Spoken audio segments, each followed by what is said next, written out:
ओम साई राम। सभी साईं भक्तों को ओम साई राम। आज श्री साईं सच्चरित्र हिंदी से 9वां अध्याय। विदा होते समय बाबा की आज्ञा का पालन और अवज्ञा करने के परिणामों के कुछ उदाहरण। भिक्षावृत्ति और उनकी आवश्यकता। भक्त तरखड़ कुटुंब के अनुभव। गत अध्याय के अंत में केवल इतना ही संकेत किया गया था कि लौटते समय जिन्होंने बाबा के आदेशों का पालन किया वे सकुशल घर लौटे और जिन्होंने अवज्ञा की उन्हें दुर्घटनाओं का सामना करना पड़ा। इस अध्याय में यह कथन अन्य कई पुष्टिकारक घटनाओं और अन्य विषयों के साथ विस्तार पूर्वक समझाया जाएगा। शिरडी यात्रा की विशेषता। शिरडी यात्रा की एक विशेषता यह थी कि बाबा की आज्ञा के बिना कोई भी शिरडी में प्रस्थान नहीं कर सकता था, और यदि किसी ने किया भी तो मानो उसके अनेक कष्टों को निमंत्रण दे दिया। परंतु यदि किसी को शिरडी छोड़ने की आज्ञा हुई तो फिर वहां उसका ठहरना नहीं हो सकता था। जब भक्तगण लौटने के समय बाबा को प्रणाम करने जाते तो बाबा उन्हें कुछ आदेश दिया करते थे जिनका पालन अति आवश्यक था। यदि इन आदेशों का अवज्ञा कर कोई लौट गया तो निश्चय ही उसे किसी न किसी दुर्घटना का सामना करना पड़ता था। ऐसे कुछ उदाहरण यहाँ दिए जाते हैं। तात्या कोटे पाटिल। एक समय तात्या कोटे पाटिल तांगे में बैठकर कोपर गांव के बाजार को जा रहे थे। वे शीघ्रता से मस्जिद में आए, बाबा को नमन किया और कहा कि मैं कोपर गांव के बाजार को जा रहा हूँ। बाबा ने कहा, शीघ्रता ना करो, थोड़ा ठहरो। बाजार जाने का विचार छोड़ दो और गांव के बाहर न जाओ। उनकी उतावली को देखकर बाबा ने कहा, अच्छा कम से कम सामा को तो साथ लेते जाओ। बाबा की आज्ञा की अवहेलना करके उन्होंने तुरंत तांगा आगे बढ़ाया। तांगे के 2 घोड़े में से एक घोड़ा, जिसका मूल्य लगभग 300 रुपया था, अति चंचल और द्रुतगामी था। रास्ते में सावली बिहीर ग्राम पार करने के पश्चात ही वह अधिक वेग से दौड़ने लगा। अकस्मात ही उसकी कमर में मोच आ गई, वह वहीं गिर पड़ा। यद्यपि तात्या को अधिक चोट तो ना आई, परंतु उन्हें अपनी साई माँ के आदेशों की स्मृति अवश्य हो आई। एक अन्य अवसर पर कोलाहार ग्राम को जाते हुए भी उन्होंने बाबा के आदेशों की अवज्ञा की थी और ऊपर वर्णित घटना के अनुसार ही दुर्घटना का उन्हें सामना करना पड़ा था। एक यूरोपियन महाशय। एक समय बंबई के एक यूरोपियन महाशय नाना साहेब चांदोरकर से परिचय पत्र प्राप्त कर किसी विशेष कार्य से शिरडी आए। उन्हें एक आलीशान तंबू में ठहराया गया। वे तो बाबा के समक्ष नत होकर कर कमलों का चुंबन करना चाहते थे। इसी कारण उन्होंने 3 बार मस्जिद की सीढ़ियों पर चढ़ने का प्रयत्न किया, परंतु बाबा ने उन्हें अपने समीप आने से रोक दिया। उन्हें आंगन में ही ठहरने और वहीं से दर्शन करने की आज्ञा मिली। इस विचित्र स्वागत से अप्रसन्न होकर उन्होंने शीघ्र ही शिरडी से प्रस्थान करने का विचार किया और विदा लेने के हेतु वे वहां आए। बाबा ने उन्हें दूसरे दिन जाने और शीघ्रता न करने की राय दी। अन्य भक्तों ने भी उनसे बाबा के आदेश का पालन करने की प्रार्थना की, परंतु वे सब की उपेक्षा कर तांगे में बैठकर रवाना हो गए। कुछ दूर तक तो घोड़े ठीक ठाक चलते रहे, परंतु सावली बिहीर नामक गांव पार करने पर एक बाइसिकल सामने से आई, जिसे देखकर घोड़े भयभीत हो गए और द्रुत गति से दौड़ने लगे। फलस्वरूप तांगा उलट गया और महाशय जी नीचे लुढ़क गए और कुछ दूर तक तांगे के साथ साथ घिसटते चले गए। लोगों ने तुरंत ही दौड़कर उन्हें बचा लिया, परंतु चोट अधिक आने के कारण उन्हें कोपर गांव के अस्पताल में शरण लेनी पड़ी। इस घटना से भक्तों ने शिक्षा ग्रहण की कि जो बाबा के आदेशों की अवहेलना करते हैं उन्हें किसी न किसी प्रकार की दुर्घटना का शिकार होना ही पड़ता है, और जो आज्ञा का पालन करते हैं वे सकुशल और सुखपूर्वक घर पहुंच जाते हैं। भिक्षावृत्ति की आवश्यकता। अब हम भिक्षावृत्ति के प्रश्न पर विचार करेंगे। संभव है कुछ लोगों के मन में संदेह उत्पन्न हो कि जब बाबा इतने श्रेष्ठ पुरुष थे तो फिर उन्होंने आजीवन भिक्षावृत्ति पर ही क्यों निर्वाह किया। इस प्रश्न को 2 दृष्टिकोण समक्ष रखकर हल किया जा सकता है। पहला दृष्टिकोण, भिक्षावृत्ति पर निर्वाह करने का कौन अधिकारी है। शास्त्रानुसार वे व्यक्ति जिन्होंने 3 मुख्य आसक्तियों कामनी, कांचन और कीर्ति का त्याग कर आसक्ति मुक्त हो संन्यास ग्रहण कर लिया हो, वे ही भिक्षावृत्ति के उपयुक्त अधिकारी हैं, क्योंकि वे अपने गृह में भोजन तैयार कराने का प्रबंध नहीं कर सकते। अतः उन्हें भोजन कराने का भार गृहस्थों पर ही है। श्री साईं बाबा ना तो गृहस्थ थे और ना वानप्रस्थी, वे तो बाल ब्रह्मचारी थे। उनकी यह दृढ़ भावना थी कि विश्व ही मेरा गृह है। वे तो स्वयं ही भगवान वासुदेव विश्व पालन करता तथा ब्रह्म थे। अतः वे भिक्षा उपार्जन के पूर्ण अधिकारी थे। दूसरा दृष्टिकोण, पंचसूना, 5 पाप और उसका प्रायश्चित। सबको यह ज्ञात है कि भोजन सामग्री या रसोई बनाने के लिए गृहस्थाश्रमियों को 5 प्रकार की क्रियाएं करनी पड़ती हैं। कंडड़ी, पीसना, पेषणी, दलना, उदकुंभी, बर्तन मलना, मार्जनी, माजना और धोना, चूली, चूल्हा सुलगाना। इन क्रियाओं के परिणाम स्वरूप अनेक कीटाणु और जीवों का नाश होता है और इस प्रकार गृहस्थ आश्रमियों को पाप लगता है। इन पापों के प्रायश्चित स्वरूप शास्त्रों ने 5 प्रकार के यज्ञ करने की आज्ञा दी है, अर्थात ब्रह्म यज्ञ अर्थात वेदाध्ययन, ब्रह्म को अर्पण करना या वेद का अध्ययन करना, पितृयज्ञ पूर्वजों को दान, देव यज्ञ देवताओं को बलि, भूत यज्ञ प्राणियों को दान, मनुष्य अतिथि यज्ञ मनुष्य अतिथियों को दान। यदि ये कर्म विधि पूर्वक शास्त्रानुसार किए जाएं तो चित्त शुद्ध होकर ज्ञान और आत्मानुभूति की प्राप्ति सुलभ हो जाती है। बाबा द्वार द्वार पर जाकर गृहस्थाश्रमियों को इस पवित्र कर्तव्य की स्मृति दिलाते रहते थे और वे लोग अत्यंत भाग्यशाली थे जिन्हें घर बैठे ही बाबा से शिक्षा ग्रहण करने का अवसर मिल जाता था। भक्तों के अनुभव। अब हम अन्य मनोरंजक विषयों का वर्णन करते हैं। भगवान कृष्ण ने गीता में कहा है, जो मुझे भक्ति पूर्वक केवल एक पत्र, फूल, फल या जल भी अर्पण करता है तो मैं उस शुद्ध अंतःकरण वाले भक्त के द्वारा अर्पित की गई वस्तु को सहर्ष स्वीकार कर लेता हूँ। यदि भक्त सचमुच में श्री साईं बाबा को कुछ भेंट देना चाहता था और बाद में यदि उसे अर्पण करने की विस्मृति भी हो गई तो बाबा उसे या उसके मित्र द्वारा उस भेंट की स्मृति कराते और भेंट देने के लिए कहते तथा भेंट प्राप्त कर उसे आशीष देते थे। नीचे कुछ ऐसी ही घटनाओं का वर्णन किया जाता है। तरखड़ कुटुंब, पिता और पुत्र। श्री रामचंद्र आत्माराम उपनाम बाबा साहेब तरखड़ पहले प्रार्थना समाजी थे, तथापि वे बाबा के परम भक्त थे। उनकी स्त्री और पुत्र तो बाबा के एक निष्ठ भक्त थे।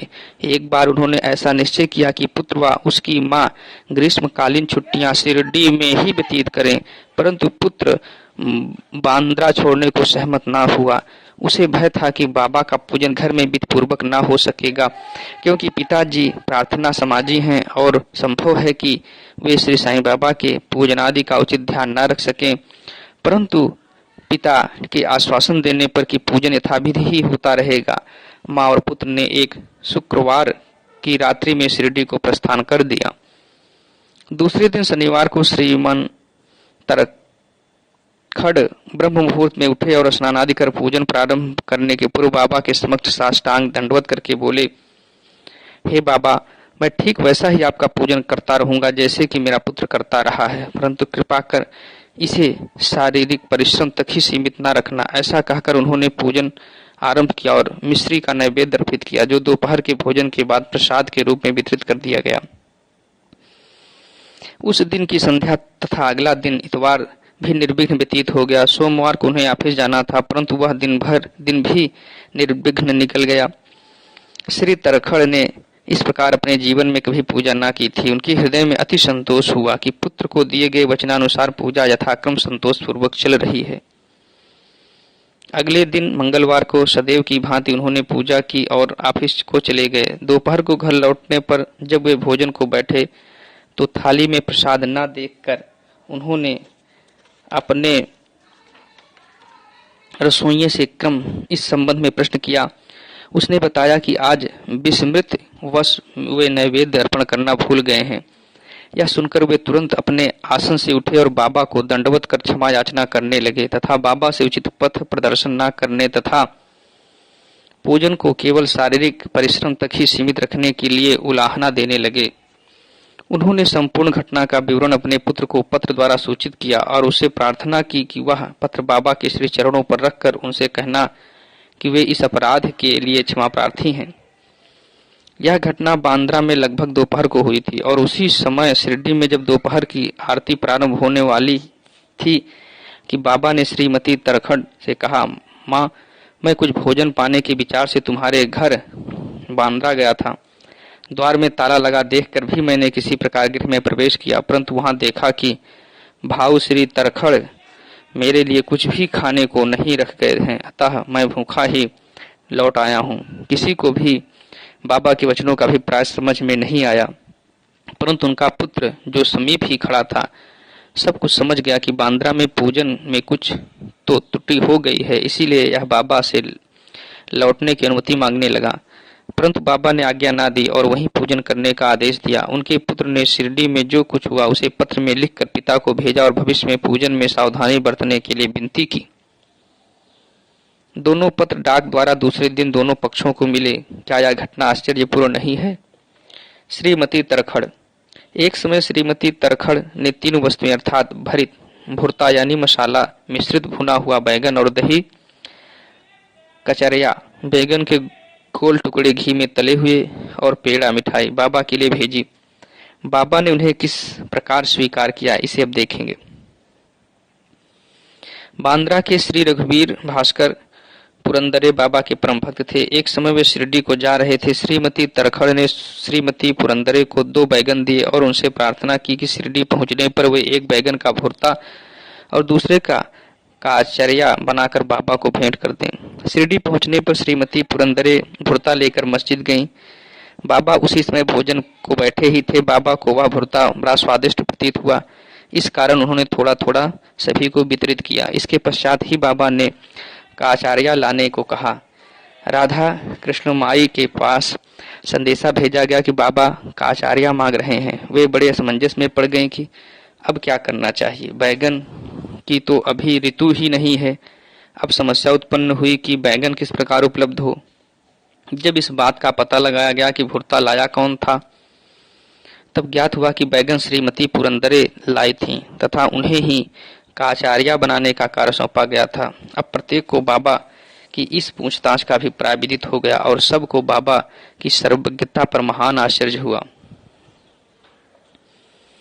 दिसंबर सन 1915 में श्री गोविंद बालाराम मानकर शिरडी जाकर वहां अपने पिता की अंत्येष्टि क्रिया करना चाहते थे। प्रस्थान करने से पूर्व वे श्रीमती तरखड़ से मिलने आए। श्रीमती तरखड़ बाबा के लिए कुछ भेंट शिरडी भेजना चाहती थी। उन्होंने पूरा घर छान डाला, परंतु केवल एक पेड़े के अतिरिक्त कुछ न मिला और वह पेड़ा भी अर्पित नैवेद्य का था। बालक गोविंद ऐसी परिस्थिति देखकर रोने लगा, परंतु फिर भी अति प्रेम के कारण वही पेड़ा बाबा के लिए भेज दिया। उन्हें पूर्ण विश्वास था कि बाबा उसे अवश्य स्वीकार कर लेंगे। शिरडी पहुंचने पर गोविंद मानकर बाबा के दर्शनार्थ गए, परंतु वहां पेड़ा ले जाना भूल गए। बाबा यह सब चुपचाप देखते रहे, परंतु जब वह पुनः संध्या समय बिना पेड़ा लिए हुए वहां पहुंचा तो फिर बाबा शांत न रह सके और उन्होंने पूछा कि तुम मेरे लिए क्या लाए हो। उत्तर मिला कुछ नहीं। बाबा ने पुनः प्रश्न किया और उसने वही उपर्युक्त उत्तर फिर दोहरा दिया। अब बाबा ने स्पष्ट शब्दों में पूछा, क्या तुम्हें माँ श्रीमती तरखड़ ने चलते समय कुछ मिठाई नहीं दी थी? अब उसे स्मृति हो आई और वह बहुत ही लज्जित हुआ तथा बाबा से क्षमा याचना करने लगा। वह दौड़कर शीघ्र ही वापस गया और पेड़ा लाकर बाबा के सन्मुख रख दिया। बाबा ने तुरंत ही पेड़ा खा लिया। इस प्रकार श्रीमती तरखड़ की भेंट बाबा ने स्वीकार की और भक्त मुझ पर विश्वास करता है, इसलिए मैं स्वीकार कर लेता हूँ। यह भगवत वचन सिद्ध हुआ। बाबा का संतोष पूर्वक भोजन। एक समय श्रीमती तरखड़ शिरडी आई हुई थी। दोपहर का भोजन प्रायः तैयार हो चुका था और थालियां परोसी ही जा रही थी कि उसी समय वहां एक भूखा कुत्ता आया और भौंकने लगा। श्रीमती तरखड़ तुरंत उठी और उन्होंने रोटी का एक टुकड़ा कुत्ते को डाल दिया। कुत्ता बड़ी रुचि के साथ उसे खा गया। संध्या के समय जब वे मस्जिद में जाकर बैठी तो बाबा ने उनसे कहा, माँ, आज तुमने मुझे बड़े प्रेम से खिलाया। मेरी भूख आत्मा को बड़ी सांत्वना मिली है। सदैव ऐसा ही करती रहो, तुम्हें कभी न कभी इसका उत्तम फल अवश्य प्राप्त होगा। इस मस्जिद में बैठकर मैं कभी असत्य नहीं बोलूंगा। सदैव मुझ पर ऐसा ही अनुग्रह करती रहो। पहले भूखे को भोजन कराओ, बाद में तुम भोजन किया करो। इसे अच्छी तरह ध्यान में रखो। बाबा के शब्दों का अर्थ उनकी समझ में ना आया, इसीलिए उन्होंने प्रश्न किया, भला मैं किस प्रकार भोजन करा सकती हूँ? मैं तो स्वयं दूसरों पर निर्भर हूँ और उन्हें दाम देकर भोजन प्राप्त करती हूँ। बाबा कहने लगे, उस रोटी को ग्रहण कर मेरा हृदय तृप्त हो गया है और अभी तक मुझे डकारें आ रही हैं।